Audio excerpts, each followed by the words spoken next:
Bikin merinding. Inilah 3 suku-suku kanibalisme yang tersebar di Indonesia. Jika berbicara tentang Indonesia memang kaya akan budaya, adat istiadat, kekayaan alam, dan berbagai macam suku, bahkan masih ada suku-suku yang masih bertahan hingga saat ini dan tidak dipengaruhi oleh zaman. Namun tahukah dari banyaknya suku, Indonesia juga terdapat suku yang kanibalisme yang tersebar di Indonesia. Suku-suku kanibal di Indonesia tersebar di beberapa daerah dari Sumatera hingga Papua. Alasan suku-suku kanibalisme ini memakan daging manusia pun beragam. Mulai dari karena hal tersebut adalah sebuah ritual, kesehatan, dan kekuatan.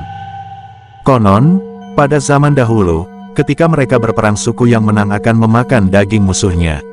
Mereka akan menyantap daging tersebut bersama-sama dengan anggota suku pada sebuah ritual. Adapun berikut ini beberapa suku-suku kanibal yang pernah ada di Indonesia. 1. Suku Korowai, Papua. Suku kanibal di Indonesia yang pertama adalah bernama suku Korowai. Dahulu suku ini terletak di dataran rendah di sebelah selatan Papua. Suku yang hidupnya berpindah-pindah tempat nomaden ini sudah ada dari 10.000 tahun lamanya.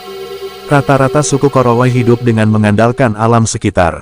Biasanya suku ini sering menetap di sepanjang rawa dan sungai karena memiliki sumber penghidupan yang lebih baik. Maka dari itu, seringkali mereka berperang dengan suku lain dengan menggunakan senjata dari anak panah beracun yang terdapat pada ujung tombak yang terbuat dari tulang belulang. Menariknya, suku kanibal yang satu ini tidak sembarangan dalam memakan sesama manusia. Mereka akan memakan daging manusia jika ada yang melakukan pelanggaran adat. Kabarnya, hingga saat ini suku Korowai masih melakukan kanibalisme. Namun, menurut antropologi lain mengatakan, praktik kanibalisme tersebut sudah berhenti, tetapi hanya di abad ini saja. 2. Suku Batak, Sumatera Utara. Dahulu nenek moyang suku Batak di Sumatera Utara merupakan pemakan daging manusia. Berdasarkan catatan Nicolo da Conti, suku Batak yang melakukan kanibalisme berada di desa hutan Sialagan yang berada di pedalaman Pulau Samosir di tengah Danau Toba.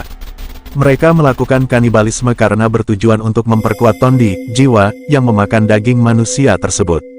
Nantinya darah, jantung, telapak tangan, dan telapak kaki dianggap sebagai kaya tondi. Namun, kanibalisme ini cuma bertahan hingga abad ke-20. Karena saat pemerintah kolonial Belanda memasuki wilayah ini pada tahun 1816, mereka melarang keras adanya praktik kanibal. Para ahli menyebutkan kemungkinan besar suku Batak tidak melakukan praktik kanibalisme karena adanya pengaruh dari agama Kristen yang masuk ke wilayah tersebut yang dibawa oleh bangsa Eropa. 3. Suku Dayak Punan, Kalimantan.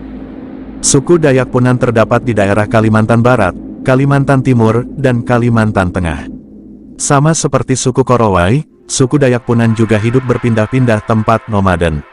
Dan mereka biasanya menempati di sepanjang aliran sungai. Konon, suku ini terkenal jago dalam hal berperang. Tak tanggung-tanggung, mereka akan langsung menebas kepala musuhnya ketika berperang. Istilah ini juga dikenal dengan ngayau. Berdasarkan riset, ternyata suku ini masih tinggal di perairan sungai, pepohonan, gua-gua dan di tempat lainnya di dalam pedalaman hutan Kalimantan. Itulah beberapa suku-suku yang pernah mempraktikkan kanibalisme yang tersebar di wilayah Indonesia.